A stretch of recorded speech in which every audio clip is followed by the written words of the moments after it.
I'm gonna feed my dogs now. This is just their kibble, but I'm going to put some chicken broth in there,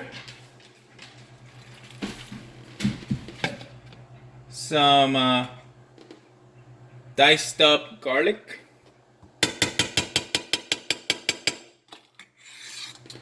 and I'm gonna give them some missing link. Yeah, skin and coat, omega-3 and 6. I'm also gonna do some hips and joints because I do have a 9-year-old husky and a 7-year-old coonhound foxhound mix, and of course Rover, which is a 1.5-year-old pit bull. So let me just put some of this in there. I give them the same thing twice a day.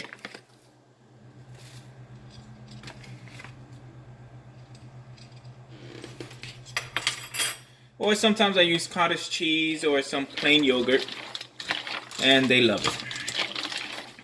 So just mix it all up. Sometimes I go ahead and I put some raw meat in there, some ground turkey beef. Ground turkey beef, really? Did I just say that? Yeah. Some ground turkey or some ground beef. So, that's how it looks like. And of course, that's Shadow and Rover fighting. So, this is Rover's food. Let's go.